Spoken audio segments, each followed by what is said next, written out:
I still remember the moment my brother sat just a few feet away, his lip curling like he had already written my ending.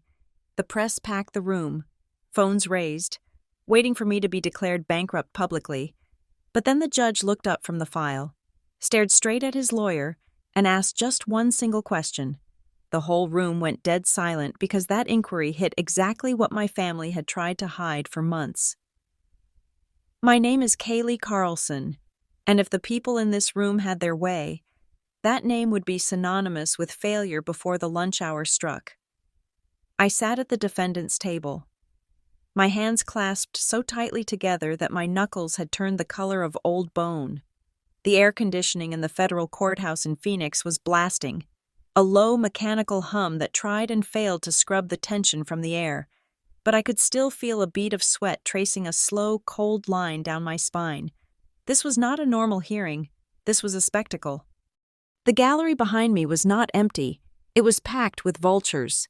I could feel their eyes, the heavy stares of local real estate bloggers, a reporter from the Business Journal who had interviewed me just 6 months ago about my rising empire, and worse, the competitors, men in gray suits who had lost bids to my company.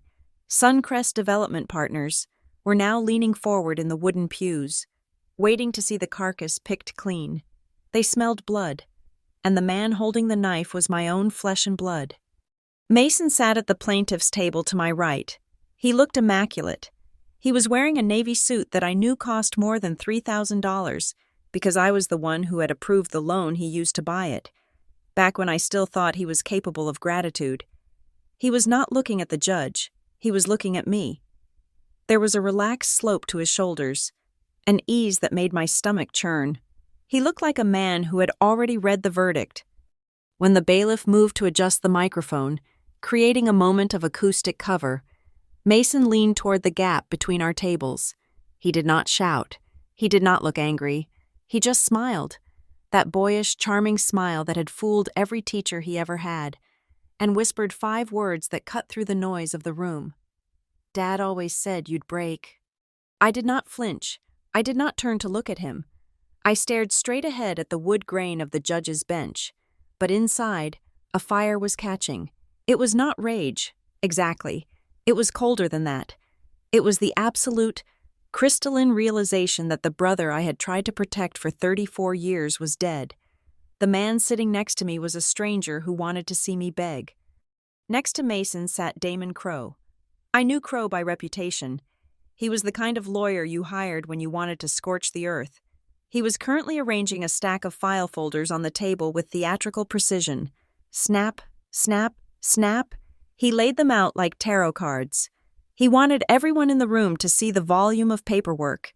He wanted the visual of a mountain of debt, a mountain of mismanagement. He checked his watch, a gold Rolex that caught the harsh fluorescent light, and shot a glance at the press gallery, making sure they were ready for his performance. But the knife twisted deeper when I risked a glance over my shoulder. In the second row, right behind Mason, sat my parents. My mother was clutching a tissue, dabbing at eyes that looked suspiciously dry. She wore black, as if this were a funeral, my funeral. My father sat with his arms crossed, his jaw set in a line of grim resignation. To the public, they looked like heartbroken parents watching their daughter face the consequences of her own recklessness. They were playing the role of the long-suffering family to perfection. They were here to lend moral authority to Mason's lie. If my own parents were sitting on the plaintiff's side, surely I must be the villain. It was suffocating. The betrayal was so total, so choreographed, that it felt surreal. I had built Suncrest from a laptop on a dining table to a company valued at over $40 million. I had employed dozens of people. I had revitalized neighborhoods these people would not dare drive through at night. And now, they were framing a narrative that I was incompetent, that I was drowning in debt, that I needed to be saved by the court and, by extension, by Mason. "All rise!" The bailiff's voice cracked like a whip. The room shuffled to its feet. The door behind the bench opened, and Judge Vance walked in. He was an older man, with a face that looked like it had been carved out of granite and left out in the Arizona sun. He did not look at the press. He did not look at the lawyers. He sat down, adjusted his glasses, and opened the file in front of him. The silence that followed was heavy, pressurized. "Please be seated," Judge Vance said, his voice gravelly and bored. He looked at the docket. "We are here on the matter of the involuntary bankruptcy petition against Kaylee Carlson and Suncrest Development Partners." Damon Crowe stood up immediately. He buttoned his jacket, a gesture that said, "Let's get to business." "Your Honor," Crowe began, his voice booming slightly more than necessary for the small room.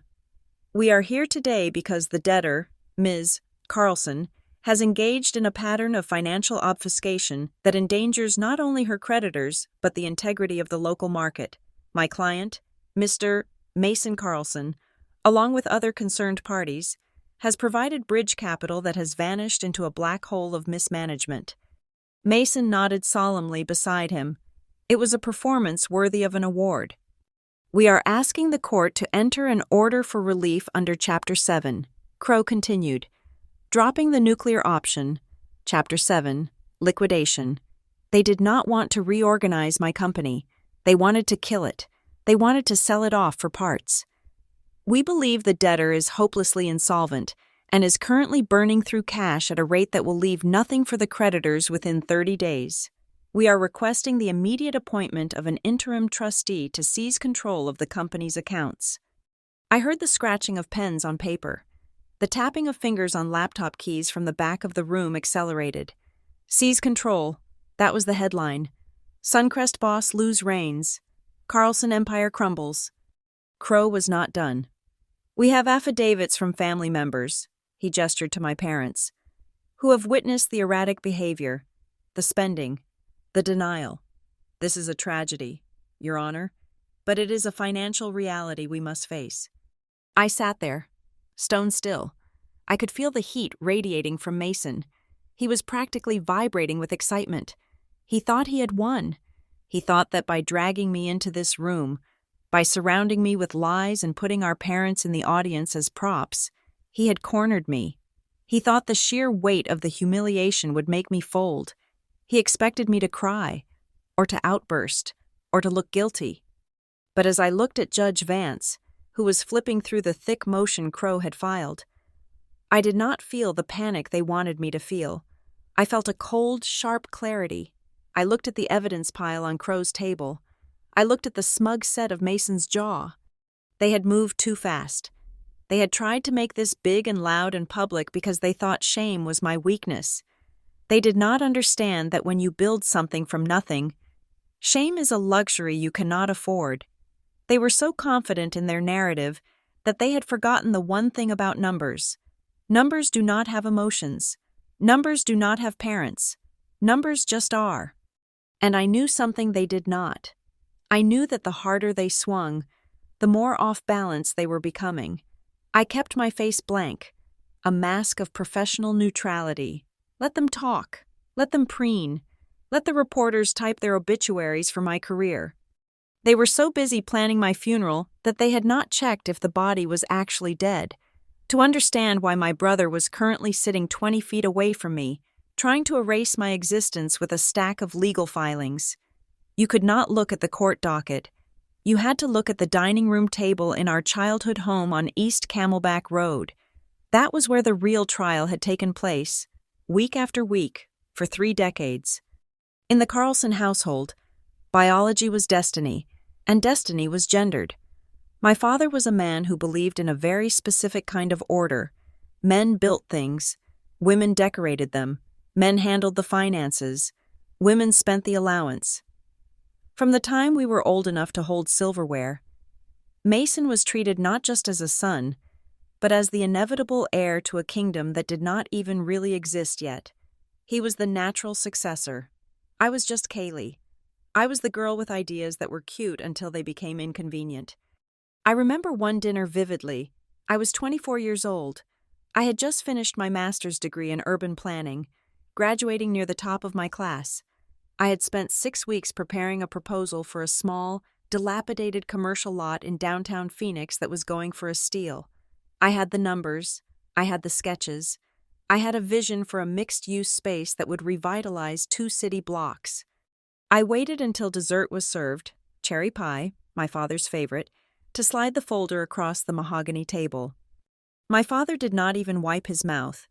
He glanced at the cover sheet, looked at the projected return on investment, and then let out a short, dismissive chuckle. It was a sound that haunted my professional life.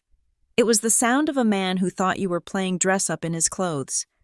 "Kaylee, honey," he said, pushing the folder back toward me without opening it further. "This is a lot of risk for someone like you. Construction is a rough game. It is about yelling at contractors and dealing with city permits. It is not for—" He trailed off, waving his fork in the air, looking for a polite word. "It is not for sensitive temperaments." I felt the heat rise in my cheeks. I am not sensitive, Dad. I am certified. The numbers work. If we put down 50,000, we could leverage the rest. That was when Mason chimed in. He was 2 years younger than me, fresh out of a business degree that he had barely scraped through with a C average. Yet he sat at that table with the confidence of a CEO. He reached over and patted my hand, a gesture so patronizing it made my skin crawl. "Kaylee," Mason said, his voice dripping with that fake, brotherly concern. "Dad is just trying to protect you. You know how you get when things go wrong. Remember when you cried because your prom dress was the wrong shade of blue? Imagine that. But with $1 million of debt, it is a cute idea. Really. Maybe you can help me pick out the paint colors when I do my first project." They both laughed. It was a warm, bonding moment for the men of the house, built entirely on the foundation of my humiliation. I looked at my mother, waiting for her to say something, to defend my competence. She just cut another slice of pie and said, "Boys, stop teasing your sister. Kaylee, eat your crust." That was the night I stopped looking for their permission. 6 months later, I did something that made me the black sheep. I left. I did not just leave the house. I left the orbit of the Carlson expectation. I founded Suncrest Development Partners not with family money, but with high-interest loans and 2 partners from grad school who were just as hungry and broke as I was. We worked out of a garage that smelled like gasoline and desperation. For the first 2 years, I did not show up to Sunday dinners. I could not bear the "I told you so" looks whenever I looked tired. I worked 18 hours a day. I negotiated with contractors who thought they could bully me. I fought the city council for permits until they knew my face better than their own families. And slowly, painfully, Suncrest began to breathe. Our first completed project, a 12-unit eco-friendly complex, sold out in 3 weeks. The profits were not huge, but they were mine. Then came the mid-rise on 3rd Avenue, then the government contracts for urban renewal. By the time I turned 32, Suncrest was being featured in magazines that my father subscribed to.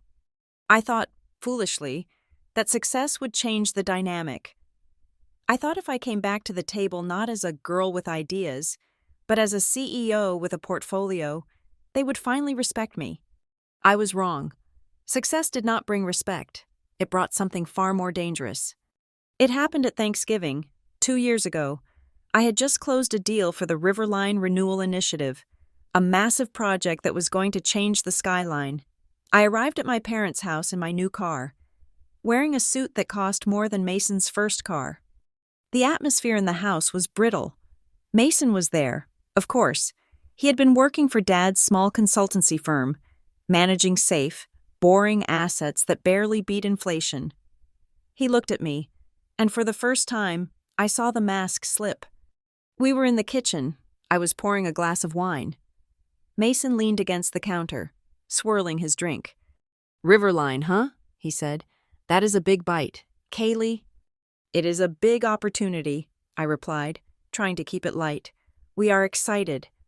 "Are you sure you can handle the liquidity on that?" he asked. His tone was casual, but his eyes were hard, scanning my face for cracks. "I heard rumors that you are over-leveraged. You know, scaling too fast is the #1 killer of businesses like yours." "My business is fine, Mason. Our debt-to-equity ratio is healthy." "Is it?" He took a sip of his drink, his eyes never leaving mine. Because Dad and I were talking. We are just worried. You have always been impulsive. We would hate to see you crash and burn after all this effort. It would be embarrassing for the family. I am not going to crash, I said, my voice hardening. Everyone says that until the checks bounce, he whispered. That was the moment the jealousy metastasized. Before, I was just a joke to him. Now, I was a mirror reflecting his own mediocrity. He was the chosen one, the golden boy, yet he was stagnating while the sister he mocked was building an empire. He could not stand it. It was not just that I was winning, it was that I was winning without him. He started changing after that. The mockery stopped, replaced by a brooding, watchful silence. He started asking more specific questions about my business. How are you handling the payroll for the new site? Who is your primary lender for the bond issue? Do you have a backup if the city delays the zoning? I mistook it for interest. I thought maybe he was finally trying to learn from me. I answered him. I gave him vague but truthful answers. Thinking I was bridging the gap between us, I did not realize I was handing him ammunition. He began to play the role of the concerned brother to everyone else. I found out later he would call our mutual acquaintances, shaking his head and saying, Kaylee is doing great, but man, she is stressed. I just hope she is not cooking the books to keep it afloat. You know how she gets. He was planting seeds. He was watering the doubt in the minds of anyone who would listen. He knew he could not beat me in the marketplace. He did not have the skill or the grit, so he decided to beat me in the court of perception. He waited, he watched, and the moment the market dipped slightly last quarter, the moment interest rates ticked up and every developer in the state got a little nervous, Mason decided it was time to harvest what he had planted. Sitting in that courtroom, looking at the back of his head, I finally understood. This was not about money. If he wanted money, he could have just asked, and I probably would have given it to him. This was about restoring the natural order of his universe. In Mason's world, he was the king, and I was the subject. And since he could not rise to my level, he had decided to drag me down to the dirt. He had spent 2 years planning this assassination. He had weaponized every Sunday dinner, every shared confidence, every moment of vulnerability. I looked at my hands on the defense table. They were steady. He had underestimated one thing. The girl who had been laughed at for her ideas had learned how to fight in the dark. He thought he was the only one with a plan. But I had spent my entire life preparing for the moment my family would try to cash in my failure. I just never thought the price tag would be a federal bankruptcy filing. The envelope that ended my life as I knew it did not arrive with ominous music or a crack of thunder. It arrived on a Tuesday morning at 10 o'clock, carried by a process server who looked like he would rather be anywhere else. I was standing in the lobby of Suncrest's headquarters, discussing the glass paneling for the Riverline project with my assistant, when the man cleared his throat. He asked for Kaylee Carlson. I nodded, annoyed at the interruption. He shoved a thick packet of manila paper into my hands, muttered a quick apology, and practically ran out the revolving doors. I looked down at the cover sheet. The words swam before my eyes, refusing to make sense. Involuntary Petition for Bankruptcy, Chapter 7. My first reaction was a laugh. It was a reflex, a short, sharp bark of disbelief. Bankruptcy? Suncrest had just posted its best quarter in 5 years. We had $18 million in liquid assets. We were paying our vendors 15 days early just to secure loyalty. This had to be a clerical error. Someone had mixed up a tax ID number. Then my eyes dropped to the section listed as petitioning creditors. There was only one name listed as the primary claimant: Mason Carlson. The lobby floor seemed to tilt beneath my feet. I gripped the reception desk to steady myself. My breath caught in my throat, turning into a jagged lump of ice. I flipped the page, my fingers trembling so hard I nearly tore the paper. There it was, in black and white legal font, a sworn affidavit stating that Mason Carlson had personally loaned Suncrest Development Partners the sum of $3,500,000 over the last 18 months to cover critical operational shortfalls, and that the company had failed to repay a single cent. He claimed I was insolvent. He claimed he was the only thing keeping the lights on. My phone began to ring. Then the office line buzzed. Then my assistant's cell phone chimed. It was a cascade of electronic noise that shattered the silence of the office. "Kaylee," my assistant whispered, looking at her screen with wide, frightened eyes. "It is the Phoenix Business Journal. They are asking for a comment on the family lawsuit." They knew. The papers had been in my hands for less than 2 minutes, and the media already knew. Mason had not just filed a lawsuit. He had launched a press release. I grabbed the packet and marched into my office, slamming the door hard enough to rattle the frame. I dialed the only number that mattered. Simone Klein answered on the first ring. Simone was not just a lawyer. She was a shark in a silk blouse. I had kept her on retainer for zoning disputes, but I never thought I would need her to save me from my own brother. "I see it, Kaylee," Simone said, her voice cutting through my panic like a laser. "I am looking at the filing on the federal docket right now. Do not talk to the press. Do not answer your phone. Do not even tweet. Get to my office. Now." 45 minutes later, I was pacing the length of Simone's conference room while she dissected the paperwork. The view from her window showed the Phoenix skyline, a skyline I had helped build, but all I could see was the destruction of my reputation happening in real time on social media. The headlines were already circulating. "Brother sues sister. Is the Suncrest empire built on family charity?" "This is insane," I said, my voice hoarse. "I never borrowed money from him. Simone, look at my books. I have never taken a dime from Mason. He barely makes $60,000 a year. Where would he even get $3.5 million to lend me?" Simone did not look up. She was studying the attachment Mason had filed as proof of the debt. It was a single sheet of paper. "Come look at this," she said, tapping the document with a manicured fingernail. I leaned over. It was a promissory note. It looked amateurish. It was typed, generic, something you could download from a free legal website. It listed the borrower as Suncrest, the lender as Mason, and the amount as $3,500,000. But the terms were non-existent. There was no interest rate listed. There was no repayment schedule. There was no maturity date. And at the bottom, there was a scrawl that looked vaguely like my signature. "That is not my signature," I said, pointing at the ink. "Look at the loop on the K. I never write it like that.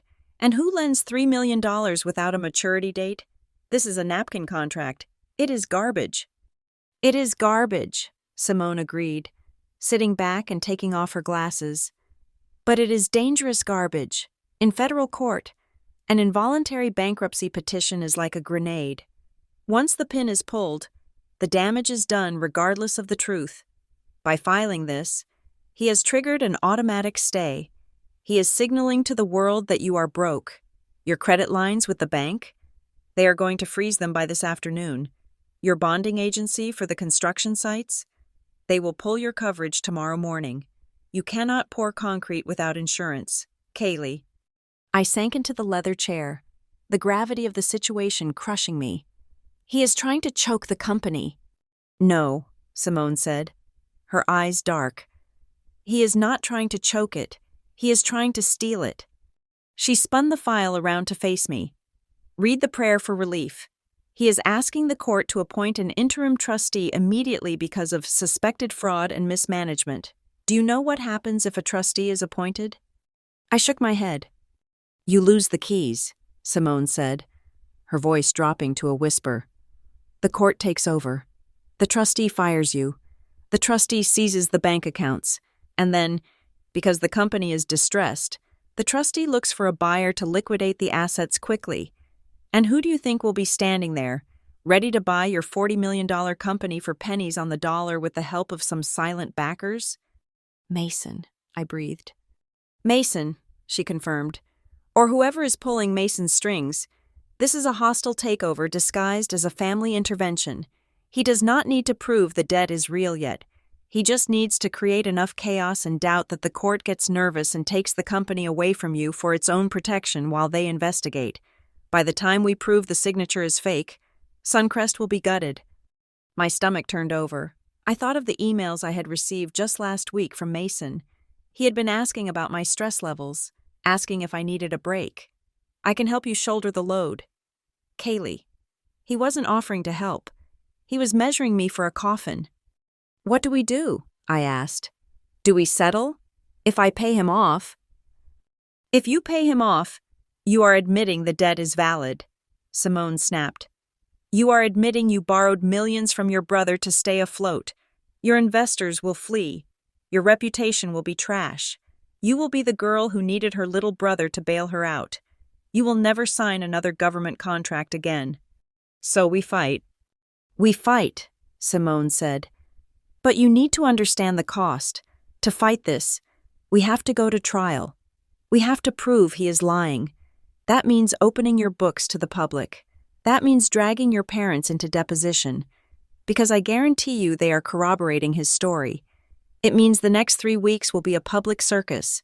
The press will camp on your lawn. They will dig through your trash. And if we lose, if the judge believes even 1% of his story, you lose everything. I stood up and walked to the window. I looked down at the city.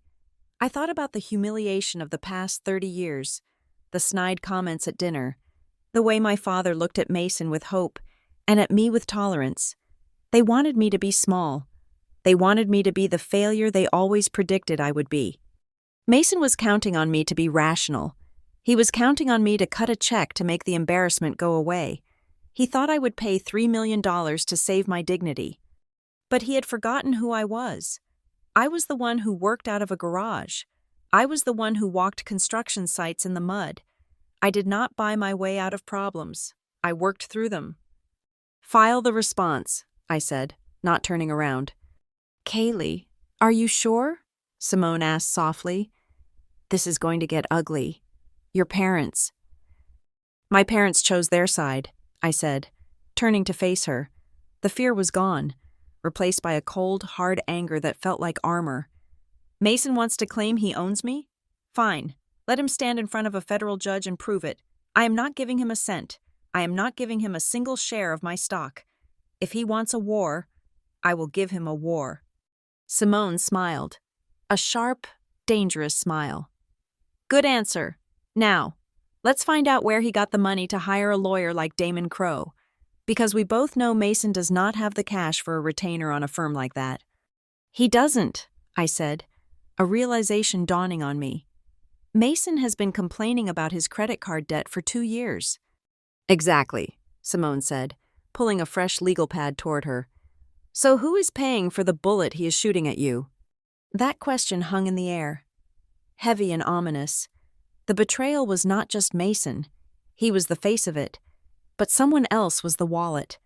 And as I looked at the fake contract again, I realized that the formatting, the font, the specific legal jargon used in the simple loan, it was familiar. It looked like the standard forms we used to use at Suncrest, years ago. Simone, I said, my mind racing. How did he get our internal document templates? This promissory note, the layout matches the ones we used in 2019. We changed our letterhead 3 years ago. Simone's eyes narrowed. Someone gave it to him. Someone inside your building. The room suddenly felt very cold. I had an enemy in the courtroom, but I also had a ghost in my own machine. The attack was coming from both sides. We are going to find them, I said, grabbing my purse. But first, we are going to make sure that when we walk into that courtroom, Mason Carlson regrets the day he learned how to spell the word bankruptcy. I was sitting in my office at Suncrest on a Wednesday evening, the city lights flickering on outside, reviewing the latest Statement of Financial Affairs submitted by Mason's legal team. They were claiming that my company was bleeding cash through undocumented operational expenses. To prove this, they had attached an exhibit listing questionable vendor negotiations. My finger stopped on the third item.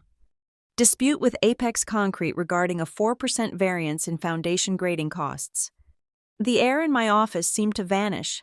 I stopped breathing. That dispute had happened 4 days ago. It had happened on a secure conference call between me, the site foreman, and my chief operating officer, Evan Pike. We had not emailed about it yet. We had not put it into the weekly report. It existed only in the notes I had scribbled in my personal journal and in the memory of the two men who were on that line. The foreman was a 60-year-old man who barely knew how to send a text message and had been with me since I was flipping houses. He was not the leak. That left Evan Pike. I leaned back in my chair, the leather creaking in the silence.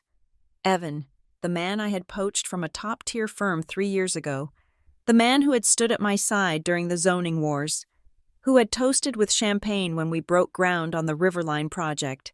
Evan, who had met my parents, who had shaken Mason's hand at company parties. I wanted to vomit, but I did not have the luxury of sickness. I needed proof. I picked up my phone and called Simone. "I need you to come to the office," I said, my voice low, "and bring the forensic login for the server. We are going hunting." Simone arrived 40 minutes later, looking less like a lawyer and more like an assassin in a trench coat. We did not turn on the overhead lights.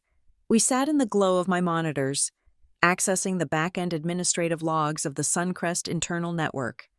"If he is smart, he used a burner account," Simone said, her fingers flying across the keyboard. "He is arrogant," I countered. "He thinks I am too distracted by the lawsuit to look at the IT logs. He thinks I'm drowning."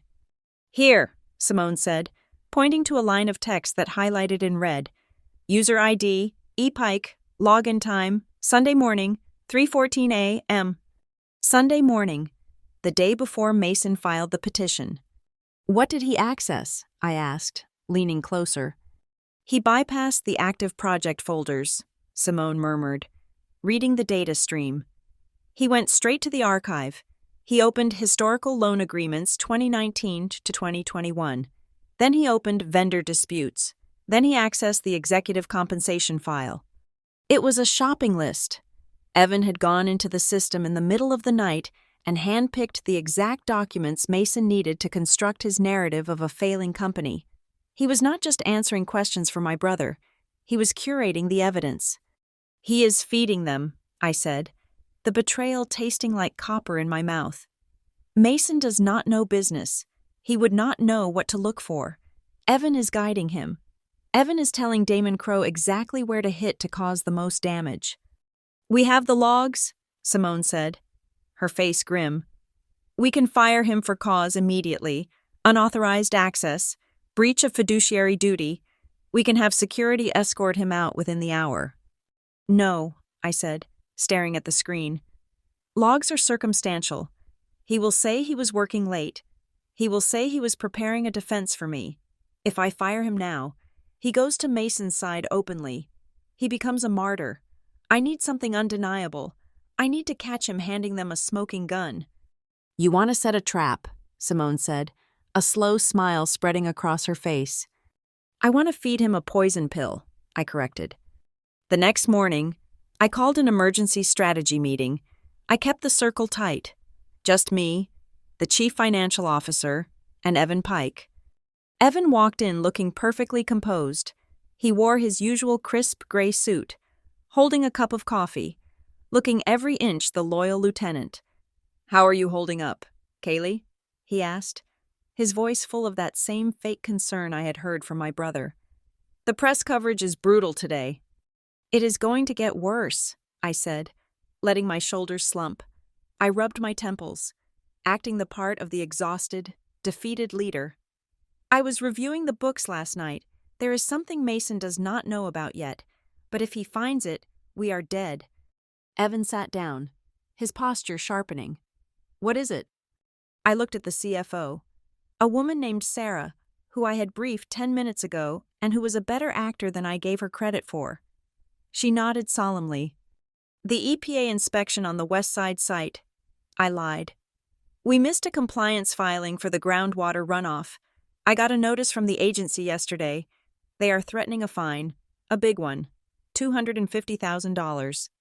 Evan's eyes widened slightly. $250,000? That hits our liquidity hard. "It destroys our liquidity," I said. "If the court finds out we have a hidden liability of $250,000, the judge will grant the trustee motion immediately. We have to keep this quiet until I can negotiate a settlement.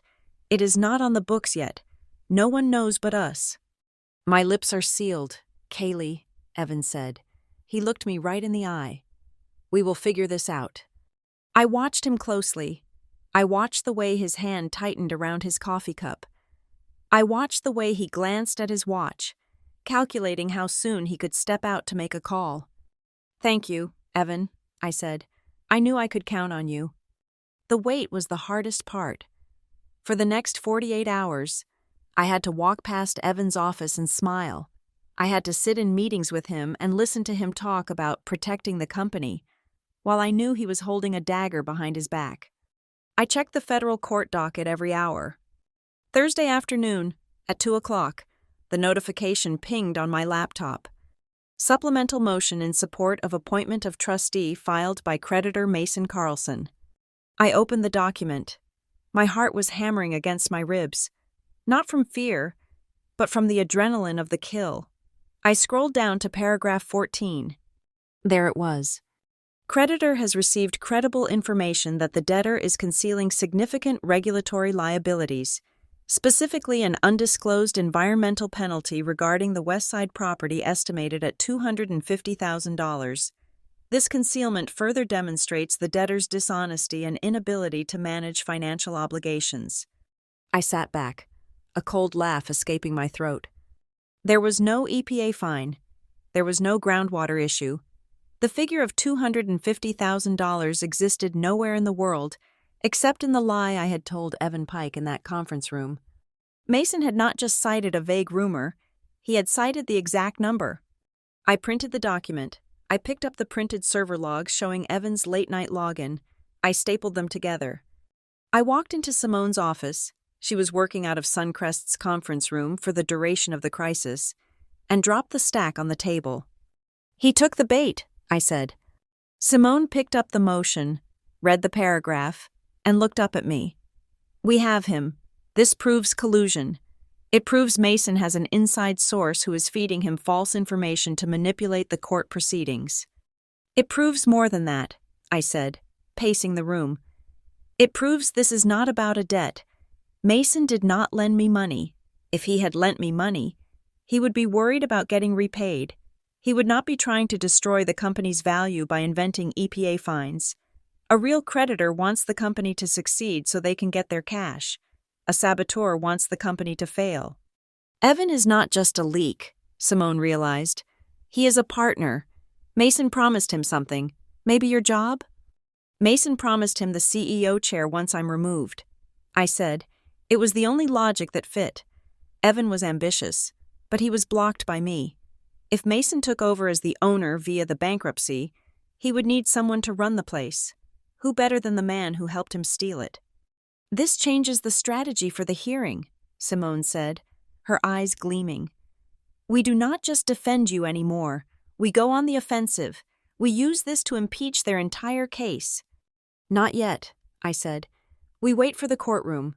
I want Evan sitting there. I want him to feel safe. I want Mason to feel like he has the ace in the hole. I looked out the glass walls of the conference room toward Evan's office. He was on the phone, laughing, probably telling Damon Crowe that the final nail was in my coffin. Let them think they have won, I said softly.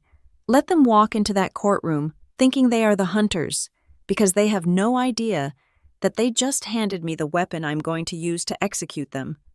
The trap was shut. Now, I just had to wait for the judge to ask the right questions. If the courtroom was a battlefield, the court of public opinion was a slaughterhouse, and for 3 days following the filing, I was the livestock. I had always believed that truth was a shield.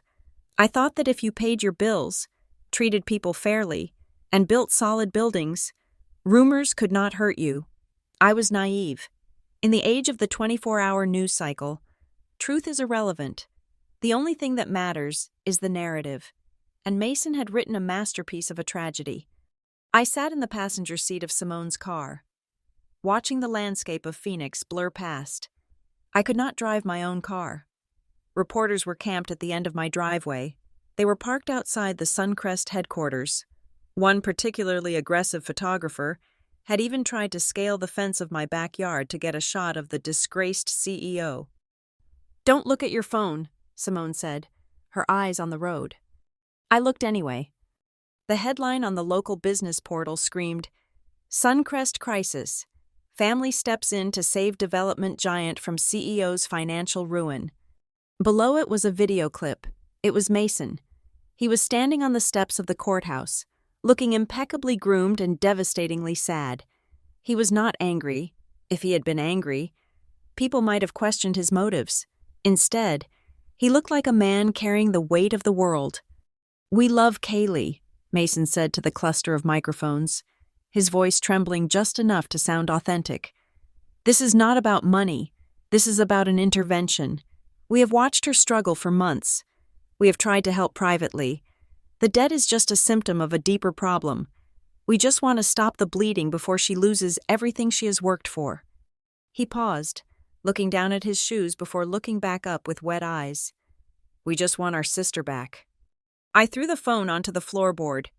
"He makes me sound like a drug addict," I said, my voice shaking with rage. "He is framing this as a mental health crisis. Deeper problem? Intervention? He is invalidating my sanity to validate his theft." "It is a classic move," Simone said calmly. "If you are crazy, the fake loan makes sense. If you are unstable, the lack of documentation makes sense. He is filling the holes in his legal case with emotional mortar." But Mason was not the only one holding the trowel. That afternoon, a statement was released by my parents. It was short, polite, and lethal. "We stand by our son Mason in this difficult time. We have always been proud of Kaylee's ambition, but ambition can sometimes blind us to reality. We support the court's intervention to ensure the stability of the family assets and Kaylee's well-being." "Family assets," I repeated, reading the text on Simone's iPad in the safety of her conference room. "They are calling my company Family Assets. I built this company. They never put in a dime. Dad called my business plan a joke." "They are establishing a narrative of ownership," Simone explained. "They are telling the world that Suncrest is a Carlson thing, not a Kaylee thing. It makes the takeover seem less like a coup and more like a return to order." The consequences were immediate and terrifying. My phone rang. It was the number for Marcus Thorne, the lead financing partner for the Riverline project. This was the deal that was supposed to define my career. A $200 million mixed-use development that would revitalize the waterfront. We were 2 weeks away from breaking ground. I looked at Simone. She nodded. "Answer it, but be boring. Do not get emotional." I put the phone to my ear. "Hello, Marcus?" "Kaylee." Marcus's voice was tight. There was no pleasantry. "I just got off the phone with our risk assessment team. We are seeing some very disturbing reports." "They are allegations." "Marcus," I said, keeping my voice steady, "they are completely unfounded. We are filing a response to dismiss the petition." "A federal bankruptcy filing is not just an allegation. Kaylee, it is a legal status," he snapped. "And the petition claims you are insolvent. It claims you are hiding liabilities. We have institutional investors involved in Riverline, pension funds. They do not like drama, and they certainly do not like CEOs who are being sued by their own mothers." "The company is liquid," I insisted. "We have $18 million in cash reserves. The project is fully funded." "That is what Enron said," Marcus replied cold. "Look, until this is resolved, and I mean fully resolved, with a judge's stamp, we are pausing the tranche release. We cannot wire $40 million to a company that might be under the control of a trustee by next week. If you pause the funding, we lose the contractors," I said, fighting to keep the panic out of my voice. "We lose the permit window. You kill the project." "You should have thought of that before you borrowed money you couldn't pay back," Marcus said. "Call me when the docket is clear." The line went dead. I sat there, the silence of the room pressing in on my ears. The Riverline project was on life support. If word got out that the financing was paused, the subcontractors would walk off the job within 24 hours. "They are winning," I whispered. "They do not need to win in court. They just need to make me radioactive. If they burn my reputation down, there is nothing left to save." "We stick to the plan," Simone said, her voice hard as steel. "We do not engage in a mudslinging contest. If you go out there and call your parents liars, you look hysterical. You look exactly like the unstable woman they are describing. Silence is your only armor right now. I cannot just sit here. Yes, you can, Simone ordered. You prepare the exhibits, you analyze the logs, you let them talk until they run out of air. Because when we walk into that courtroom, we are not going to debate feelings. We are going to drop a guillotine. But I needed to see it. I needed to see that something of mine was still standing. Late that night, I wore a baseball cap and drove a rental car out to one of my active sites on the west side of the city. It was a smaller project, a commercial plaza that was nearly finished. The skeleton of the building was up, the steel beams stark against the moonlit sky. I parked and walked through the chain-link gate. The site was quiet, smelling of sawdust and curing concrete. Ms. Carlson? I jumped. Emerging from the shadows of the security trailer was Frank Miller, my site superintendent. He was a big man with hands like shovels and a face that looked like old leather. He held a flashlight, pointing it at the ground so as not to blind me. Frank, I said, letting out a breath. I didn't think anyone was here. I'm sleeping in the trailer tonight, Frank said. He looked at me, his expression unreadable. Wanted to keep an eye on the equipment. People get funny ideas when they read the news. I winced. I suppose you saw the papers. Hard to miss, Frank said. He kicked at a loose piece of gravel. I had a visitor today, about noon. Guy in a suit that cost more than my truck. Said he was a lawyer for the creditors committee. Damon Crow's people. They were already circling the job sites. What did he want, Frank? He wanted to know if you pay on time, Frank said slowly. He asked if you ever asked us to cut corners, if you ever asked us to use cheaper materials and bill for the expensive ones. My blood ran cold. They were not just looking for financial insolvency. They were looking for fraud. They wanted to find a reason to send me to prison, not just bankruptcy court. What did you tell him? I asked, bracing myself for the worst. Frank spat on the ground. I told him the only person who ever tried to stiff me on a bill was a guy named Mason about 5 years ago on a remodel job, and I told him that Kaylee Carlson pays every invoice within 10 days, which is more than I can say for the city. I felt a lump form in my throat. In a week of betrayals, loyalty felt like a miracle. Thank you, Frank. Don't thank me yet, Frank said, his voice grave. He left a card. He said that if I remembered anything about you mishandling funds, there might be a bonus in it for me, a consulting fee, he called it, $5,000. I stared at him. They are bribing witnesses. They are fishing, Frank corrected, and they are using dynamite to do it. Ms. Carlson, you need to know something. They aren't just trying to take the company. That lawyer, the way he talked, he wasn't talking about reorganization. He was talking about liquidation. He asked if I would be interested in buying back some of my own equipment at an auction next month. The chill of the night air seemed to seep into my bones. Frank was right. I had thought this was a hostile takeover. I had thought Mason wanted to sit in my chair, but I was wrong. Mason knew he could not run Suncrest. He knew he could not manage the complex web of investors and contractors. He did not want to be the CEO. He wanted to cash out. He wanted to force the bankruptcy, have the trustee sell everything off, the land, the contracts, the machinery, and take his loan repayment from the carcass. He wanted to burn $30 million of value just to extract the $3 million he claimed he was owed. He was willing to destroy everything I had built, put 200 people out of work, and leave half-finished buildings rotting across the city, just to get a payout and see me fall. He wants to strip it for parts, I whispered to the empty steel beams. Then you better stop him, Frank said, turning back to his trailer. Because if those suits take over, I'm walking, and so is every other guy with a hammer. I drove back to the city in silence. The fear was gone. The hurt was gone. The only thing left was a cold, mathematical resolve. Mason had made a mistake. He had come after my reputation. He had come after my money. But now, he had come after my people. He had tried to bribe Frank. He had threatened the livelihoods of men and women who had families to feed. I looked at the passenger seat where my file of evidence lay. The server logs, the fake loan document, the lies. It wasn't enough to just win anymore. It wasn't enough to just have the case dismissed. I had to ensure that when the dust settled, Mason and Damon Crowe would never be able to work in this town again. I had to do to them exactly what they were trying to do to me.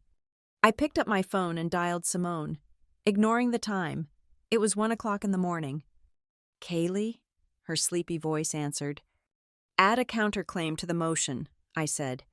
"Abuse of process, tortious interference, and prepare a subpoena for Damon Crowe's bank records. I want to know who paid Frank Miller's bribe, even if Frank didn't take it." "Kaylee, that is aggressive." "No, Simone," I said, turning the car toward the city lights. "Aggressive was yesterday. Today, we are going for the throat." The conference room at Simone's firm had become a bunker. The air was stale, smelling of cold coffee and ozone from the laser printers that had been running non-stop for 18 hours. While the media storm raged outside, painting me as a fallen heiress, we were inside, dissecting the anatomy of a lie. Simone sat at the head of the table, her posture rigid. She was not looking at the lawsuit anymore. She was looking at a high-resolution magnification of the promissory note Mason had filed. We had hired a forensic document examiner, a man who usually worked on verifying wills for billionaires, and his report lay between us like a loaded weapon. "Look at the curvature of the K in your signature," Simone said, pointing to the blown-up image on the screen. "And look at the tail of the Y. Now, look at this." She overlaid a second image. It was a signature from a frantic email authorization I had sent to HR 3 years ago approving holiday bonuses. They were identical. "Human beings are not robots. Kaylee," Simone explained, her voice low and clinical. "We never sign our names exactly the same way twice. There is always a variance in pressure, in angle, in speed. But these two signatures, they overlay perfectly, down to the pixel." "He copied and pasted it," I said, the realization settling in my gut like lead. "He took a digital image of my signature from an old document and slapped it onto this fake loan agreement." "It is a digital forgery," Simone confirmed, "and it is a lazy one. The examiner found pixelation artifacts around the ink lines that do not match the resolution of the rest of the document. This signature was imported. It was never written on this paper." This was the first crack in their armor. But Simone warned me it was not enough. In a bankruptcy hearing, judges could be dismissive of technicalities if the underlying debt seemed real. If Mason could prove he actually sent the money, the judge might overlook a digitally attached signature as a clerical shortcut between siblings. "We need the money trail," I said. "If he lent me $3,500,000, there has to be a wire transfer, a cashier's check, a bank withdrawal. You cannot move that kind of cash in a duffel bag." "That is exactly what I asked for in the discovery request," Simone said. She slid a thick stack of papers toward me. "And this is Damon Crowe's response." I flipped through the pages. It was a wall of objections. Objection. Request is overly broad and unduly burdensome. Objection. Information regarding the plaintiff's other financial holdings is irrelevant to the debtor's insolvency. Objection. Privileged communication. "He is stonewalling," I said. "He is refusing to show where the money came from." "He is refusing because the money never moved," Simone said, her eyes narrowing. "Mason never sent you $3 million. We know that. But here's the strange part. Kaylee, Mason is broke. We know he is broke. So how is he paying Damon Crowe? Crowe is a partner at a top-tier firm.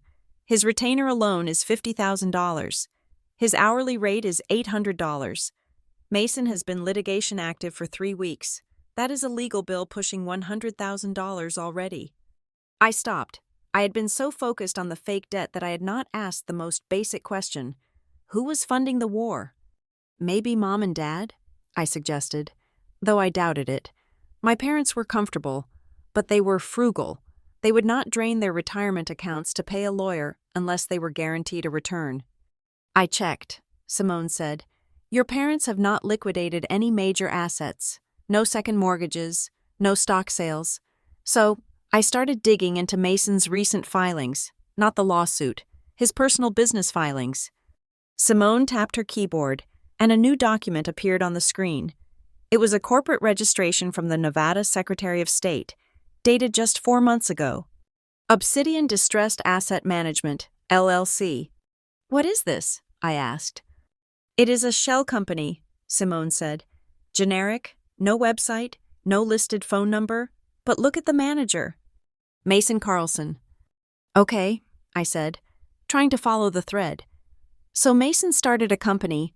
He probably thinks he's going to use it to buy Suncrest's assets once I'm liquidated. Keep looking, Simone urged. Look at the registered agent address, and look at the address listed for the initial capital contribution. I read the address. 1412 Skyline Boulevard, Suite B, Scottsdale. I know that building, I murmured. It is a medical plaza, or it used to be. It is a mixed-use commercial building, Simone corrected, and it is owned by a holding company called Crow and Associates Property Group. I looked up at Simone, my mouth falling open. Crow? As in Damon Crow? Damon Crow owns the building where Mason's shell company is registered, Simone said, her voice vibrating with intensity. But I went deeper. I pulled the bank records for the incorporation fees. The credit card used to pay the filing fee for Obsidian did not belong to Mason. It belonged to a corporate account linked to Damon Crow's private consulting firm. The room went silent. The implications were nuclear. Damon Crow isn't just Mason's lawyer, I whispered. He is his partner. It is worse than that, Simone said, leaning forward. This is a direct conflict of interest. A lawyer cannot have a financial interest in the subject matter of the litigation without full disclosure. And even then, it is an ethical minefield. Damon is not just representing a creditor. He is funding the entity that is set up to profit from your destruction. He is paying the legal fees. He is likely the one who came up with the plan. He found a jealous, weak man, your brother, and used him as a front to launch a hostile takeover of a $40 million company. He is using Mason as a puppet, I realized. Mason gets the revenge. Damon gets the money. It made perfect sense. Damon Crow was known for being aggressive, but this was predatory. He saw Suncrest, a company with huge cash reserves and prime land, and he saw a family rift he could exploit. He approached Mason. He fed Mason the lies. He probably promised Mason a payout once the assets were sold. We have them, I said, my hands shaking. We take this to the Bar Association. We file a motion to disqualify him. We end this tomorrow. No, Simone said sharply. I blinked. What, Simone? This is fraud. This is disbarment-level misconduct. If we file a motion now, Simone said, her face hard and calculating, Damon will claim it was a clerical error.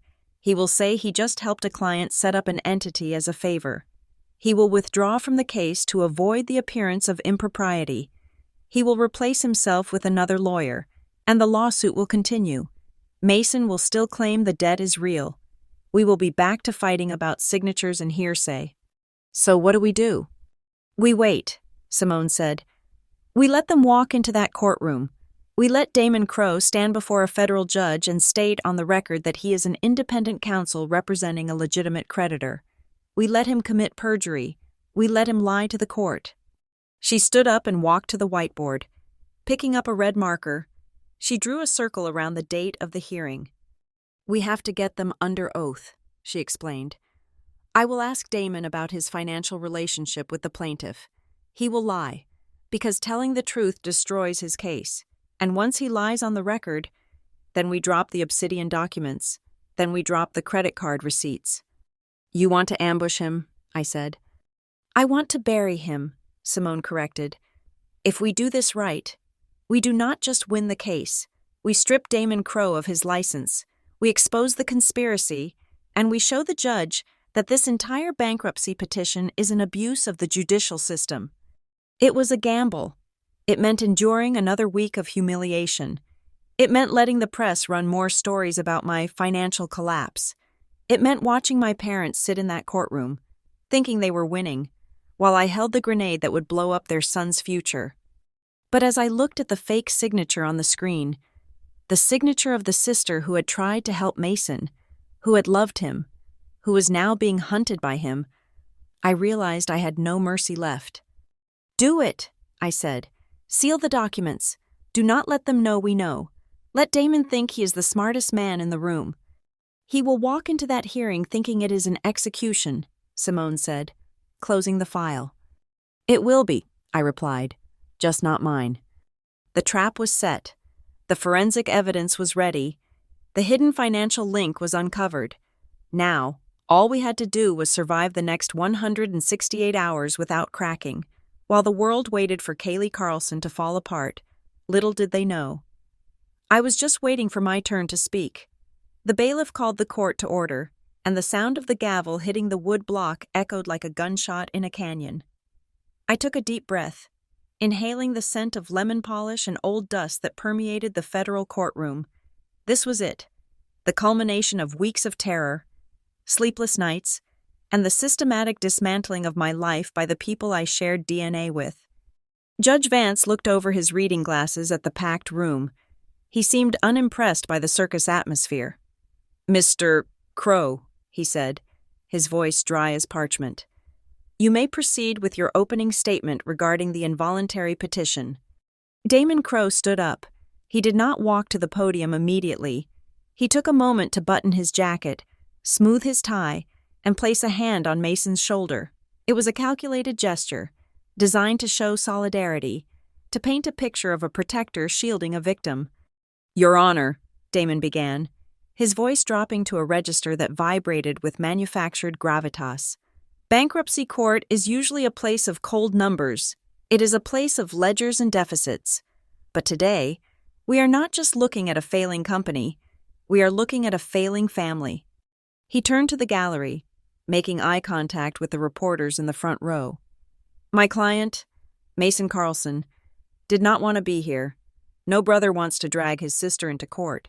No brother wants to stand before the world and admit that the person he looked up to has lost her way, but he had no choice." I stared straight ahead, my jaw clenched so tight my teeth ached. "Kaylee Carlson," Damon continued, gesturing vaguely in my direction as if I were a tragedy he couldn't bear to look at directly. "Built Suncrest Development with passion, but passion without discipline is a fire that burns the house down. When the market turned, Ms. Carlson panicked. She overextended. She hid losses. And when the walls started closing in, she turned to the only person who would never say no to her. She turned to her brother. Mason hung his head at the plaintiff's table. It was perfect. He looked like the dutiful, sorrowful sibling who had given his last dime to save me. "Mason liquidated his savings," Damon lied, the words sliding out of his mouth like oil. "He provided $3,500,000 in bridge loans to keep Suncrest alive. He did it without asking for collateral. He did it on a handshake and a simple note, because that is what family does.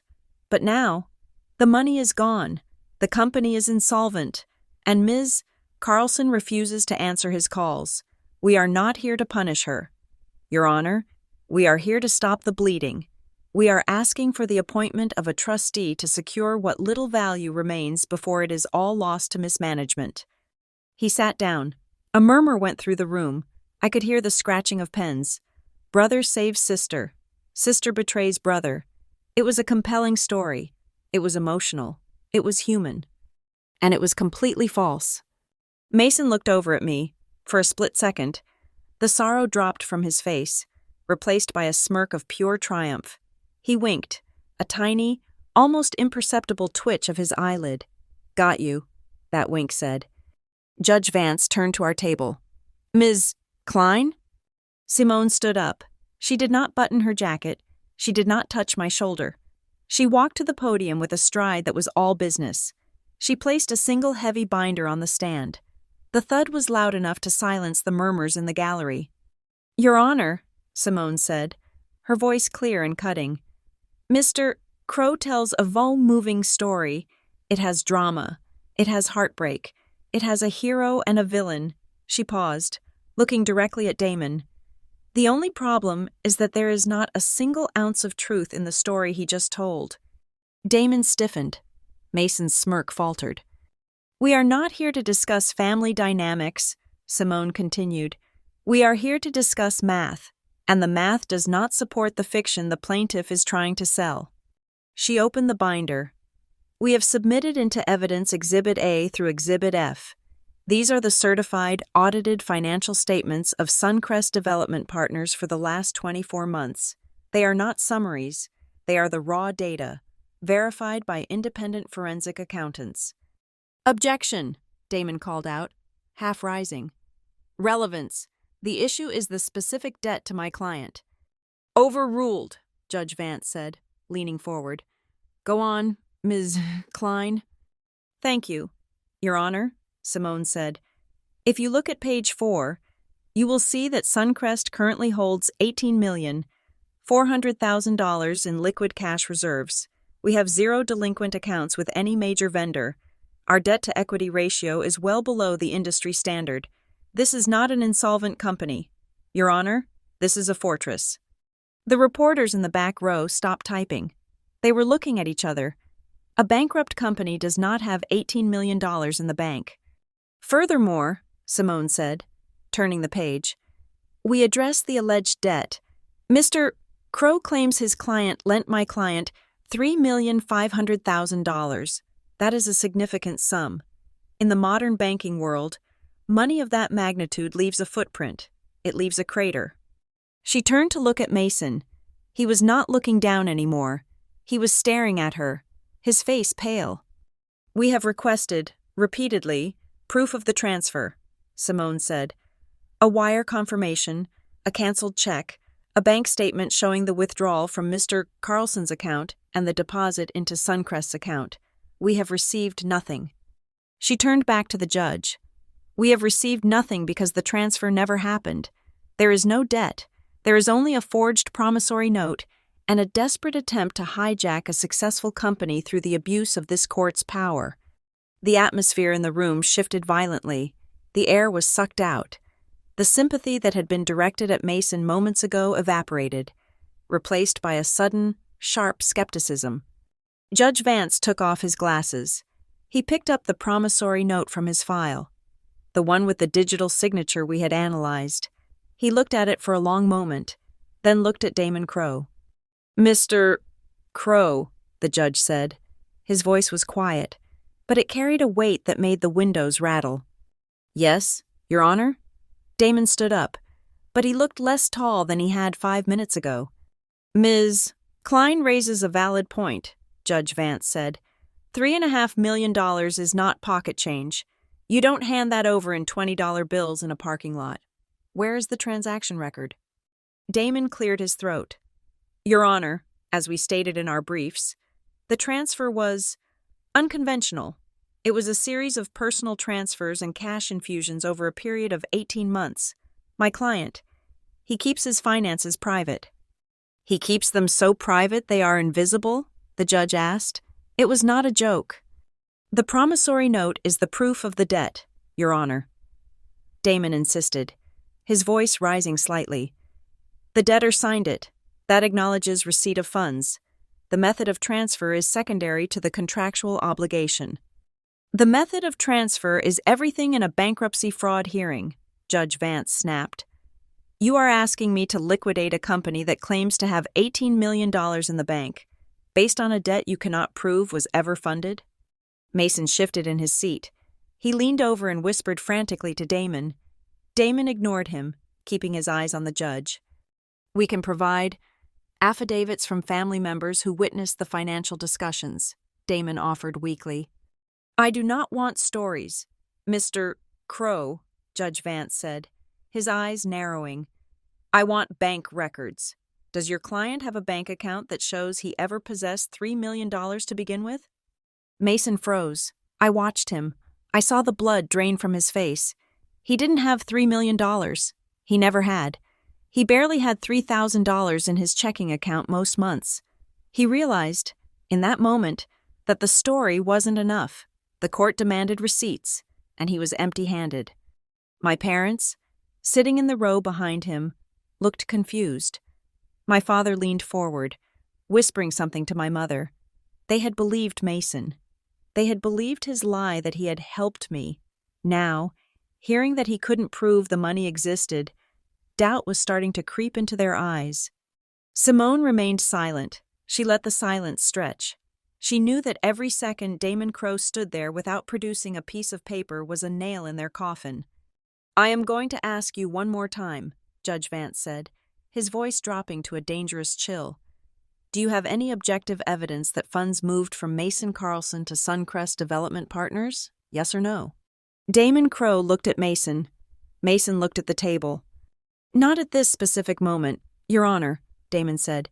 "But we can—" "Sit down. Mr. Crowe," the judge interrupted. Damon sat. He looked furious. He glared at Mason as if he wanted to strangle him. Judge Vance opened the financial binder Simone had submitted. He flipped through the pages slowly. 1, 2, 3. The sound of the turning pages was the only noise in the room. The reporters were leaning forward, sensing the kill. Mason was sweating now. I could see the sheen on his forehead under the courtroom lights. He was pulling at his collar. He looked at me, pleadingly, as if expecting me to jump up and save him. "Kaylee, do something. Fix this." I looked back at him and did absolutely nothing. I let him sit in the fire he had lit. The judge stopped turning pages. He rested his hand on the open file. He looked up at the ceiling for a moment, as if collecting his thoughts, and then he brought his gaze down to rest squarely on Damon Crowe. He didn't speak immediately. He let the silence hang there for 10 seconds, 15 seconds. It was agonizing. It was the sound of authority weighing the credibility of a liar. I knew the hearing wasn't over. I knew they still had the insider information Evan Pike had fed them. I knew they were going to try to pivot to the regulatory fines and the environmental issues to prove I was hiding liabilities. But Judge Vance didn't look like he was interested in regulatory fines. He looked like a man who had found a loose thread in a sweater and was deciding whether to pull it. He closed the file. "I have a question," the judge said softly. The room held its breath. I looked at Simone. She was tense, ready. We had prepared for every question about finances, about the signature, about the company structure. But as the judge turned his eyes toward me, and then back to Damon, I had a feeling he wasn't going to ask about the money at all. He had seen something else, something we hadn't even highlighted. And as he opened his mouth to speak, I realized that the trap I had set was about to snap shut, but not in the way I expected. The judge was about to ask the one thing Mason had never prepared for. The silence that had settled over the courtroom was not empty. It was heavy, like the air before a monsoon breaks over the desert. Judge Vance did not look at the forensic analysis of the signature. He did not look at the bank records that Damon Crowe failed to produce. He closed the binder with a soft thud that sounded unnaturally loud in the quiet room. He took off his glasses and cleaned them slowly with a handkerchief, a deliberate motion that made everyone wait. When he put them back on, his gaze bypassed the lawyers entirely. "Ms. Carlson?" Judge Vance said. I stood up immediately. My legs felt steady, grounded by the floorboards of the courtroom. "Yes, Your Honor. I am looking at the list of assets provided in the defense's motion to dismiss," he said, his voice conversational but laced with steel. "Item number 4 listed here is a contract with the City of Phoenix regarding the Riverline Renewal Initiative. Is that correct?" I nodded. "It is, Your Honor." "And what is Suncrest's role in this initiative?" he asked. "We are the primary developer," I answered clearly, ensuring my voice carried to the back of the room where the reporters were leaning forward. "We won the bid 6 months ago. It is a mixed-use revitalization project funded by a public-private partnership. The total project value is estimated at $200 million. The room rippled. $200 million. That number hung in the air, sucking the oxygen out of Mason's narrative. Judge Vance nodded slowly. He turned his chair slightly to face the plaintiff's table. "Mr. Crowe?" Damon Crowe stood up, but the arrogance was gone. He looked like a man trying to balance on a sheet of ice. "Your Honor." Are you aware of the vetting process required to become a primary developer for a municipal project of this scale? The judge asked. I am generally aware, yes, Damon replied cautiously. It is exhaustive, Judge Vance said, answering his own question. The city audits the financials. The state reviews the bonding capacity. They check the liquidity of the firm going back 5 years. They do not hand out $200 million contracts to companies that are insolvent. They do not partner with CEOs who are erratic or financially unstable, as you described, Ms. Carlson, in your opening statement. With all due respect, Your Honor, Damon interjected, trying to regain control of the narrative. Past performance is not indicative of current liquidity. A company can pass an audit in January and be bankrupt by June. That is why we are here. We believe the debtor has concealed significant new liabilities that the city is unaware of. We are trying to protect the public interest by exposing the rot before the project begins. I felt Simone tense beside me. This was it. Damon was walking right toward the cliff edge. Concealed liabilities? Judge Vance asked, raising an eyebrow. That is a serious accusation. Do you have proof of these hidden debts? Damon Crowe straightened his tie. He looked confident again. He thought he was playing his ace.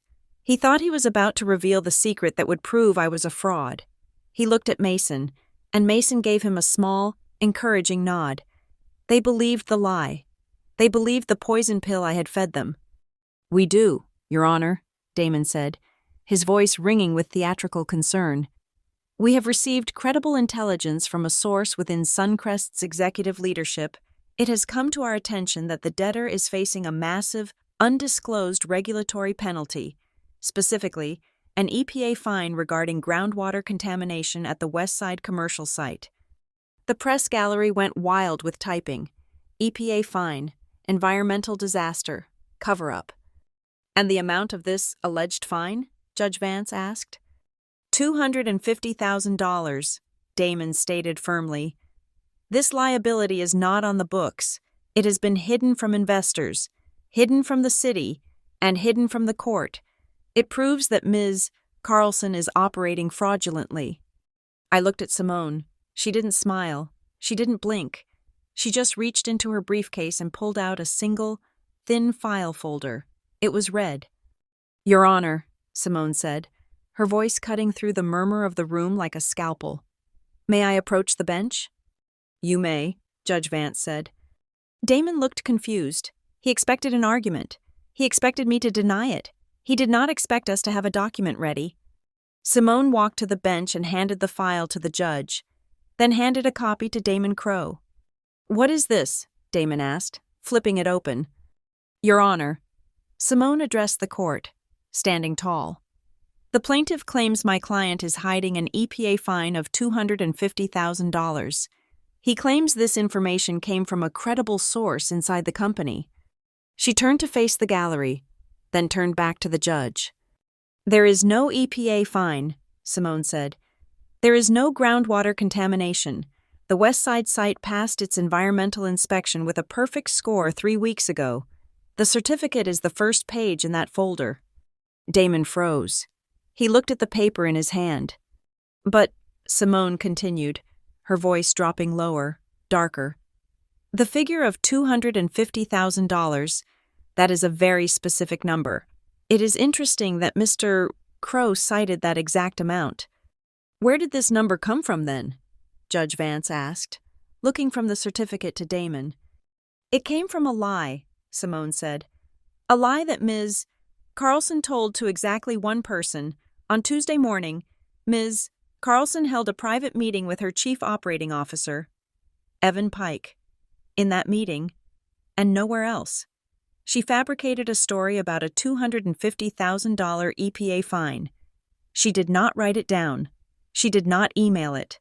She spoke it aloud to one man to see if it would end up in this courtroom. The silence that followed was absolute. It was the silence of a trap snapping shut on bone. The second document in that folder, Simone went on, relentless, is the server log from Suncrest's internal network. It shows Mr. Evan Pike accessing confidential financial files at 3 a.m. on the day this lawsuit was filed. And the third document is the affidavit from the site manager confirming that no EPA inspector has set foot on the property in 6 months. I watched Mason, for the first time since this nightmare began. The mask of the grieving brother shattered. He didn't look angry. He looked terrified. He slumped in his chair, his head dropping low, staring at the table as if he wished he could dissolve into the wood. He knew that by citing that fake number, they had just admitted to corporate espionage. They had admitted that their evidence was stolen, and worse, that it was false. Damon Crow's hands were shaking. He tried to close the folder, as if hiding the documents would make them disappear. Your Honor, my client was misinformed. We were acting on what we believed to be— Stop, Judge Vance said. It wasn't a shout. It was a command. The judge opened the red folder. He looked at the clean EPA certificate. He looked at the server logs. He looked at the affidavit. He pieced it together in seconds. The leak, the mole, the trap. He looked up, and his eyes were no longer cold. They were burning. Mr. Crow, Judge Vance said, his voice vibrating with suppressed rage. Are you telling me that your entire argument for the insolvency of this company, a company with an $18 million cash reserve and a contract with the city, rests on a rumor about a fine that does not exist? A rumor that appears to have been obtained through industrial espionage? It was part of the totality of the circumstances, Damon stammered, sweat visible on his brow now. The totality of the circumstances, Judge Vance repeated, mocking him. You accused a CEO of fraud in open court. You tried to damage her reputation with the city, and your smoking gun is a fabrication that she planted to catch a leaker? The judge leaned back, the leather of his chair groaning. He looked at Mason, who was now covering his face with one hand. Then he looked at my parents. My mother and father were sitting frozen, their mouths slightly open, looking back and forth between Mason and the judge. They were beginning to understand that they were not watching a rescue. They were watching a crime. I want to see the appendix, Judge Vance said suddenly. Your Honor? Damon asked, his voice weak. The appendix to your initial filing, the judge snapped. The one where you listed the confidential witnesses who provided the background for your claims. I want to see if the name Evan Pike appears on that list. Damon didn't move. He couldn't move, because we all knew, and the judge suspected, that Evan Pike was not listed as a witness. He was likely listed as a consultant or hidden entirely to protect the mole. Ms. Klein, Judge Vance said, turning to Simone, do you have a copy of the plaintiff's sealed witness list? I do, Your Honor, Simone said. Bring it to me. Simone walked up and placed another document on the bench. The room was so quiet, I could hear the hum of the air conditioning unit on the roof. I could hear the rapid heartbeat of the reporter sitting nearest to the aisle. Judge Vance put his finger on the paper and scrolled down.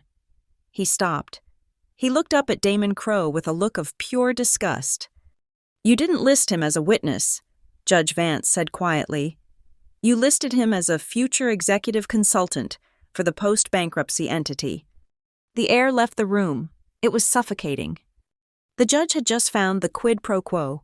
Mason and Damon hadn't just used Evan for information.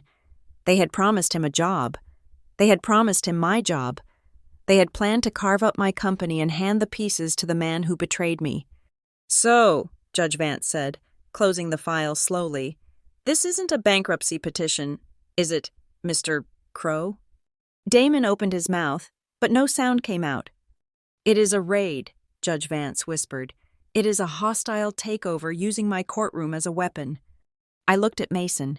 He was not looking at me. He was staring at his hands, which were gripping the edge of the table so hard his knuckles were white.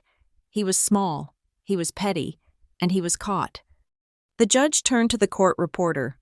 Strike the allegations regarding the EPA fine from the record immediately, and mark the exhibits provided by the defense as evidence 1, 2, and 3. He looked at me then. For the first time, there was respect in his eyes. Ms. Carlson, he said, it seems you run a tight ship. I try, Your Honor, I said, my voice steady, though my heart was pounding like a drum. Let's see if your brother can say the same, Judge Vance said, turning his lethal gaze back to the plaintiff's table. Because I have a few more questions about this loan, and I suggest you start finding some truth, Mr. Crow, before I find you in contempt. The twist had happened. The axis of the world had tilted. I wasn't the defendant anymore. I was the prosecutor, and the trial had only just begun. The air in the courtroom had shifted from the heavy, suffocating pressure of a storm to the sharp, electric clarity that comes right after lightning strikes. The judge had exposed the lie about the EPA fine. He had exposed the existence of a mole, but he had not yet exposed the heart of the beast. He knew how they were attacking me, but he did not yet know why. Mason looked like a man trying to hold water in his hands. He was shifting in his seat, his eyes darting between the exit sign and his lawyer. Damon Crow was still standing, but his posture was brittle. He looked like a statue that had developed hairline fractures. Simone did not give them a moment to breathe. She did not return to her seat. Instead, she walked back to our table and picked up a second binder. This one was black. It looked heavier than the first. "Your Honor," Simone said, her voice dropping to a register that commanded absolute silence. "We have established that the plaintiff fabricated evidence regarding regulatory fines to manufacture a crisis. But the court might be wondering, why? Why would a brother go to such lengths to force his sister into bankruptcy? Why would a respected attorney participate in such a charade?" Judge Vance leaned forward, his chin resting on his hand. "I am indeed wondering that. Ms. Klein." "The answer is not that Suncrest is broke," Simone said, turning to look directly at my parents in the second row. "The answer is that the Carlson family is broke." A gasp rippled through the gallery. My mother's hand flew to her mouth. My father's face turned a shade of gray that matched his suit. "Objection!" Damon shouted, his voice cracking. "This is a bankruptcy hearing for Suncrest Development, not a personal audit of the plaintiff's family." "It goes to motive, Your Honor," Simone countered smoothly, "and it goes to the source of the alleged $3,500,000. "Overruled," Judge Vance said. "Proceed." Simone opened the black binder. "We subpoenaed the public property records and the credit reports for Mason Carlson, as well as the joint filings for his parents, Robert and Diane Carlson. The picture they paint is not one of wealth. It is one of desperation." She held up a document. 6 months ago, Robert and Diane Carlson took out a second mortgage on their primary residence. The amount was $400,000. The interest rate was predatory, 11%. I felt a pang in my chest. My parents had paid off their house 10 years ago. It was their pride and joy. Why would they mortgage it again?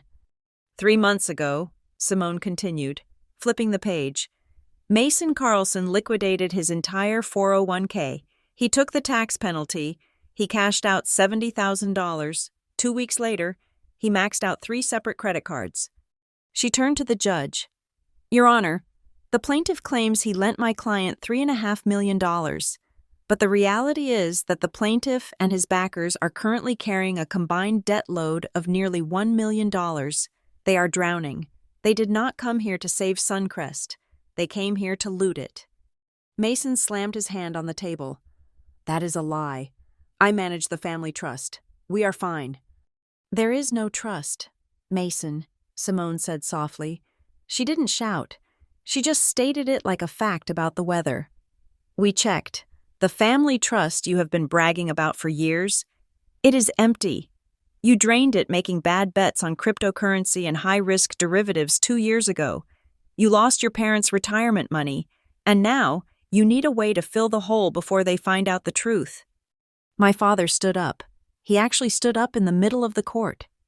"Mason?" he asked, his voice trembling. "What is she talking about?" "The quarterly statements you showed us." "Sit down, Dad," Mason snapped, not looking at him. "She is making it up." "Mr. Carlson, sit down," the bailiff ordered. Moving toward the gallery, my father sank back into the bench, looking at his son with a horror that was painful to watch. He was realizing that the financial genius he thought he raised was a gambler who had lost the house. "So," Judge Vance said, his eyes hard on Mason, You have no money. You have debt. Which brings us back to the question I asked earlier. If you didn't have the money, how did you lend it? It was outside capital, Damon Crowe interjected quickly. Investors who wish to remain anonymous. Ah, Simone said. The anonymous investors. She turned to the projection screen that we had set up. Let's talk about them. She clicked a button. The image of the Nevada corporate registration for Obsidian Distressed Asset Management appeared. As we discovered, Simone explained, Mason Carlson is the manager of this shell company. But who funded it? Who put up the money to pay the filing fees? Who paid the retainer for Mr. Crowe's firm? She clicked again. A bank statement appeared. It was redacted in places, but the account name was clear. Crowe and Associates Consulting Group. Mr. Crowe, Simone said, pointing at the screen. You are not just the attorney of record, you are the financier. You paid the filing fees for the shell company that is positioned to buy Suncrest's assets. You are paying your own legal fees through a circular transaction to make it look like Mason has backing. The courtroom erupted. The reporters were standing up now, trying to get a better view of the screen. This was not just a family dispute anymore. This was attorney misconduct. This was fraud. Judge Vance turned to Damon Crowe. The look on his face was terrifying. It was the look of a man who realized his court had been used as a laundry machine. Mr. Crowe, the judge said, his voice barely a whisper. Yet it carried to every corner of the room. Is that your firm's account number on the screen? Damon Crowe loosened his tie. He was sweating profusely now. Your Honor, it is a standard practice for firms to assist clients with entity formation. It is a loan against future settlement proceeds. It is a conflict of interest, Judge Vance roared. The sudden volume made everyone jump. You have a financial stake in the liquidation of the debtor. You created the plaintiff's entity. You are suing a company to force a sale so that a company you funded can buy the pieces. Do you take me for a fool? No, Your Honor, And the loan? The judge demanded.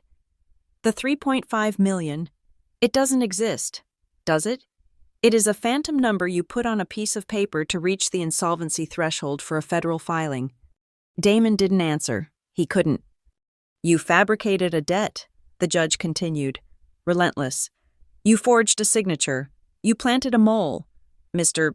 Pike, I presume, to steal data and manufacture false evidence of regulatory fines. And you did it all to strip a profitable company of its assets because this man, he pointed a shaking finger at Mason, needed a bailout for his own incompetence.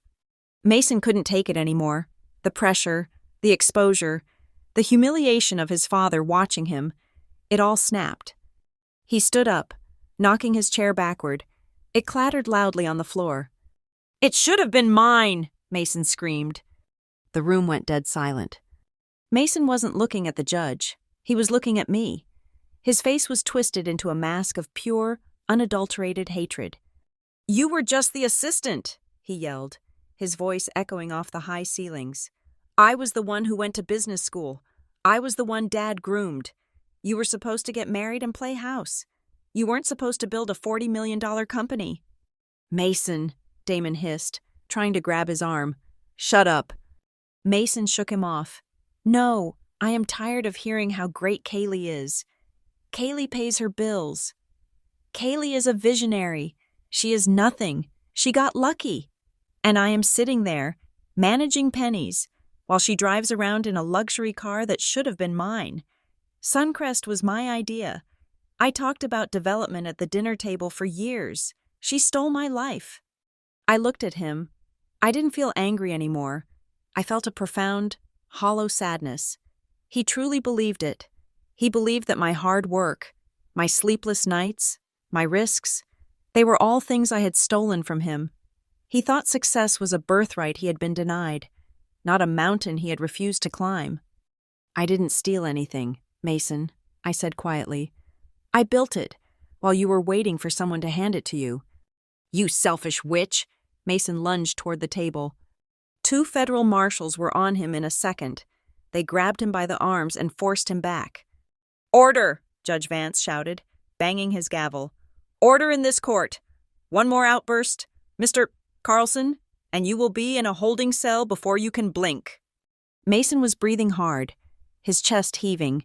The marshals held him firm. He looked around the room, seeing the shock on the faces of the press, the horror on his parents' faces. He realized, finally, that he had just confessed. He hadn't confessed to a crime, explicitly. He had confessed to the motive. He had admitted that this was never about a loan. It was about jealousy. It was about a brother who wanted to burn his sister's castle down because he didn't have one of his own. Judge Vance stared at Mason with cold contempt. Then he turned his gaze to Damon Crowe. Mr. Crowe, the judge said, you have 5 minutes to explain why I should not refer you to the state bar for immediate disbarment and referring this entire matter to the U.S. Attorney's Office for bankruptcy fraud. And I suggest you do not use the words clerical error. Damon slumped into his chair. He looked at his papers. There was no defense. The money trail was clear. The forgery was clear. The motive was clear. I looked at my parents. My mother was crying openly now. My father was staring at the floor. His shoulders hunched. The illusion of their golden boy was gone. They had mortgaged their home to fund a lie, and now they were going to lose that too. Simone leaned over to me. It is over, Kaylee. Not yet, I whispered, watching the marshals release my brother but stand close by. The judge hasn't ruled. But the mask had fallen. The sophisticated legal attack was just a tantrum in a suit. The millions of dollars were monopoly money. And the brother I had loved was just a stranger who hated me for shining too bright. Judge Vance shuffled his papers. He looked like a man who was ready to bring the hammer down, not just to end a case, but to end a career. The court is ready to issue a ruling, he announced. The room held its breath. Judge Vance did not look at the clock. He did not look at the gallery. He arranged his papers with a terrifying meticulousness, aligning the edges of the red folder containing the proof of the leak with the black binder containing the proof of Mason's financial ruin. When he finally clasped his hands together and leaned into the microphone, the sound of his breath was amplified, rushing through the speakers like a warning wind. Stand up, Judge Vance commanded. We all stood. My legs felt heavy, not from weakness, but from the sheer weight of the moment. Beside me, Simone stood like a statue of retribution. Across the aisle, Damon Crowe rose slowly, his expensive suit now looking like a costume that did not fit. Mason stood up last, helped by the marshal, his face a mask of shock. This court, Judge Vance began, his voice devoid of any warmth, was established to provide relief to honest debtors and to ensure fair distribution of assets to legitimate creditors. It is a shield, and it is a sword. Today, however, I have witnessed an attempt to turn this court into a weapon of extortion. He picked up the petition Mason had filed. The involuntary petition for bankruptcy filed against Suncrest Development Partners is hereby dismissed with prejudice, the judge ruled. Dismissed with prejudice. The legal term rang out like a bell. It meant it was over. It meant they could never file this claim again. It meant the threat was dead. Furthermore, Judge Vance continued, his eyes locking onto Damon Crowe, I am making a judicial finding that this filing was made in bad faith. The evidence presented by the defense, specifically the digital forgery of the debtor's signature, the lack of any substantiated transfer of funds, and the willful misrepresentation of regulatory fines, points to a coordinated effort to defraud this court and the debtor. Damon Crowe closed his eyes. He knew what was coming next. I am referring Mr. Damon Crowe to the State Bar Association for immediate disciplinary review regarding his conflict of interest and his role in facilitating this fraud, the judge announced. The reporters in the back were scribbling furiously. I am also forwarding the transcript of these proceedings, along with evidence exhibits 1, 2, and 3, to the United States Attorney's Office for the District of Arizona. I am recommending a full investigation into the plaintiff, Mr. Mason Carlson, and his counsel for bankruptcy fraud, perjury, and conspiracy to commit corporate espionage. A sob broke from the gallery. It was my mother. She had her hand over her mouth. rocking back and forth. My father had his arm around her, but he was staring at Mason with a look of utter devastation. They were watching the wrecking ball swing, and they realized too late that they were standing inside the building. Mason did not move. He did not react to his mother's cry. He was staring at the table, his eyes wide and vacant. The reality of his life was crashing down on him. There would be no payout. There would be no takeover. There would only be legal bills, criminal investigations, and the total, public destruction of his name. He had come here to strip me of my reputation, but he had stripped himself of his freedom instead. "Mr. Crow," the judge said, his voice dropping to a low growl, "you are ordered to pay all legal fees and costs incurred by the debtor in defense of this malicious action. You have 30 days to remit payment to Ms. Klein's firm. If I find out you have delayed by even 1 hour, I will issue a bench warrant for your arrest." "Understood, Your Honor," Damon whispered. His career was effectively over. He would walk out of this room a pariah. "And Mr. Carlson," Judge Vance said, shifting his gaze to my brother. Mason looked up. He looked like a child. He looked like the little boy who used to break my toys and then cry to Mom that I had hurt him. But Mom could not help him now. "You came into my courtroom claiming to be a savior," the judge said. "You claimed your sister was erratic. You claimed she was a failure. But the only failure I see in this room is the man standing at the plaintiff's table. You have abused the love of your family and the laws of this country to satisfy your own ego. I am issuing a permanent restraining order. You are to have no contact with Ms. Carlson, her company, or her employees. If you violate this, you will go to federal prison. Do you understand?" Mason nodded weakly. "Yes." "Ms. Klein," the judge said, turning to Simone, "do you have any further requests?" "Yes, Your Honor," Simone said. She didn't gloat. She remained professional to the end. "Given the high-profile nature of this case and the damaging lies told to the media by the plaintiff, we request that the court issue a statement of exoneration. We want it on the record that Suncrest Development is solvent, stable, and the victim of a fraudulent attack. We need this to reassure our investors in the city of Phoenix." "Granted," Judge Vance said immediately. "The court will issue a formal order declaring Suncrest to be in good financial standing. I will also seal the personal financial records of the plaintiff to prevent further public spectacle, though the criminal referral remains active." He looked at me one last time. "Ms. Carlson," he said, "I apologize that your time was wasted here. You are free to go back to building your city." "Thank you, Your Honor," I said. My voice was steady, but inside, I felt a massive weight dissolve. "Court is adjourned." The gavel banged one last time. The room erupted into chaos. The reporters jumped up, rushing toward the aisle to get to the doors first. The marshals moved in to escort Mason and Damon out through a side door. But not before I saw the look on Damon's face. He looked at Mason with pure venom. The alliance was broken. They would turn on each other before the sun went down. Damon would testify against Mason to save his own skin, and Mason would blame Damon for the failed strategy. They would consume each other. I turned to pack my bag. My hands were shaking now. Just a little. The adrenaline was fading, leaving behind a cold, hollow exhaustion. "Kaylee." The voice came from behind the railing. I turned. My parents were standing there. My mother's mascara was running down her face. My father looked 10 years older than he had this morning. "Kaylee," my mother said, her voice trembling. We didn't know. Mason told us he was helping you. We didn't know about the shell company." "He lied to us too," my father added, his voice pleading. "He said he had the money. He said you were in trouble." I looked at them. I looked at the people who had raised me. I remembered the dinner table. I remembered the way they laughed when I showed them my business plans. I remembered how they sat on the plaintiff's side of the courtroom, ready to watch me fall because it fit their worldview. They wanted absolution. They wanted me to tell them it was okay, that I understood they were just trying to be good parents. They wanted me to fix this, just like I fixed everything else. "You didn't know because you didn't ask," I said. My voice was calm, detached. You didn't ask me for the truth.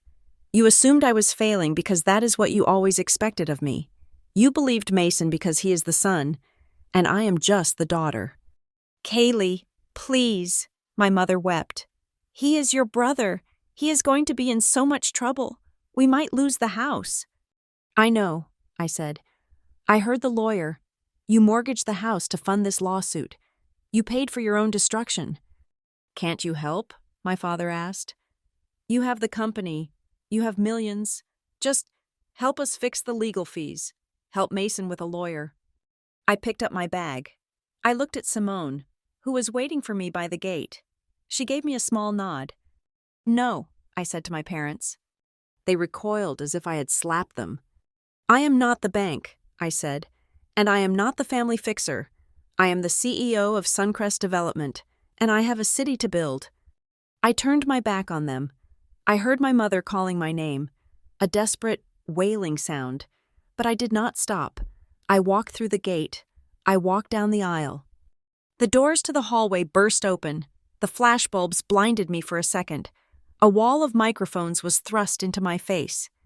Ms. Carlson, is it true your brother is being indicted? Kaylee, how does it feel to win? What do you have to say to your investors? I stopped. I adjusted my jacket. I looked directly into the camera of the local news station, the same station that had run the story about my collapse 3 days ago. The court has spoken, I said, my voice projecting clearly over the noise. Suncrest is stronger than ever. The truth is out, and I have work to do. I didn't smile. I didn't celebrate. I just signaled to the security team. They parted the sea of reporters, and I walked through them.